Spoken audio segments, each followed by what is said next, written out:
Lakers fans are absolutely livid at this, as following an absolutely devastating loss against the Minnesota Timberwolves. Fans are fired up. They're fired up with the referees, but they're also fired up at one particular thing and one individual. I want to write down exactly what that is and discuss multiple Lakers updates ahead of the next game. And people are absolutely livid, folks. Stay tuned for all that in this episode before we get into it. If you're part of the percentage who aren't subscribed to the channel, this is the place to be for daily Lakers content. It's a very unfortunate start to the playoffs, but if you're still enjoying the videos, make sure to hit the subscribe button. Thank you guys again for your continued support. So there's a lot to go over today. The Lakers are coming off of an absolutely devastating loss against the Timberwolves, but we have some comments from JJ Redick. We have some ridiculous stats surrounding JJ Redick revealing that it was one of the most crazy coached games we've ever seen. A ton of things to go over. Let's start with the inevitable, which is the referees. Now, I'm not going to sit here and say the referees cost the Lakers the game and that the NBA robbed the Lakers.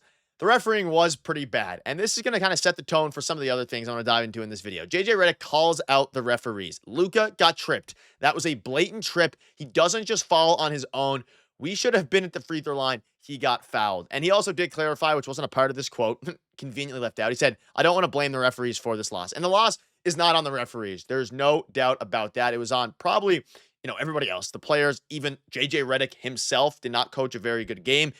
But Luka got tripped. Now, there was a lot of missed calls in this game. You can even date back to the date forward to the LeBron James call where he slapped him on the wrist/hand. LeBron came out after and said, hey, I heard hand is a part of the ball. We've seen that get called a million times, not a foul, all these different things. There's people arguing about the fact that he called it out of bounds, then they got challenged, then they were able to overturn the out of bounds call and turn it into a not only a change of possession, but a foul, which led to free throws. A lot of interesting things. I don't think the game was reffed well whatsoever. I think the refs did a pretty bad job. That being said, though, you got to be better. The team has to be better. You cannot blame the referees for this loss. They shouldn't have even been at the point where that trip mattered. They gave up a double-digit lead, an 11-point lead. It was a disastrous game, and this team needs to fix this as soon as possible. It is a 3-1 deficit you are in right now, and I do ultimately think the Lakers are going to be fine. I think they're going to be able to pull it off. I really do. And I don't think this is, a situation where the Lakers are outskilled or necessarily outmatched. However, not having a center certainly doesn't help at all. Now, we can dive into a few other things. I want to start with this from Luka Doncic.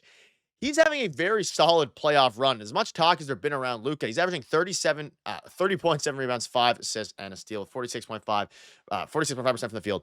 This series is not on Luka Doncic. He's averaging, very, very good stats. Yes, he's getting abused defensively a little bit, but that's something we always knew coming into the trade was going to be a problem and coming into the postseason.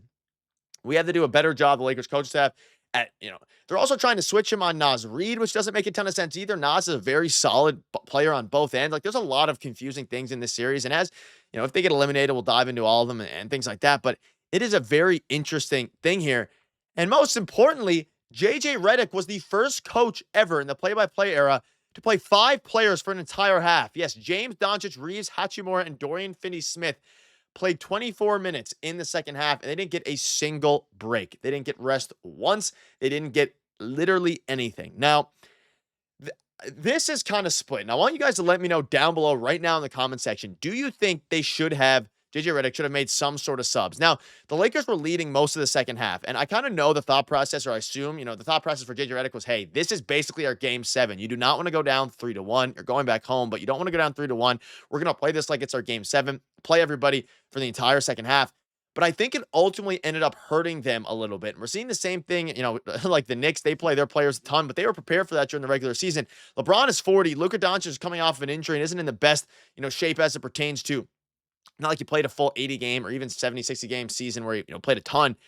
However, it is the first time, and there's a reason we don't see it. I think JJ probably could have subbed somebody in, whether that be Gabe Vincent, we'll dive into in a minute, whether that be, somebody else there. It wouldn't have been Jackson Hayes because he was getting abused. I mean, Jordan Goodwin even. We saw him in the first half. Not subbing in, Gabe Vincent, any of those guys. Dalton Knecht ended up being, useless to these first 5 games, basically. It is interesting, and I think it cost them down the stretch because they were up for most of it, and they started to run out of gas. And we think, Luka Doncic got tripped up, all these different things. The 5-second call after the trip up. Like, there's a lot of mental mistakes in this game. Not that the trip was a mental mistake. It was a missed call by the referee. It was a flaw by the ref. But I don't know. It is very unfortunate for this team. And I'm curious, do you guys blame JJ Redick for this? He's a inexperienced coach. He's a rookie coach, and he's made some interesting, inexperienced calls. There's a lot of people coming for his head. I don't want to blame JJ Redick. I think a lot of it is, LeBron James hasn't really had much help alongside Luka Doncic. We know Hachimura came out, or sorry, Dorian Finney-Smith came out after the game and said LeBron's done it before plenty of times, or at least has been in the position plenty of times. You have to actually hit your shots. Like, we need the other players to step up. As much as you want to talk about the refs, as much as you want to talk about JJ Redick playing them for 24 minutes, he did it because he thought it would give them the best chance to win. And I don't necessarily hate the move. If it works, you look like a genius. If it doesn't work, you look like, an idiot. And I want to go here from Rob Perez.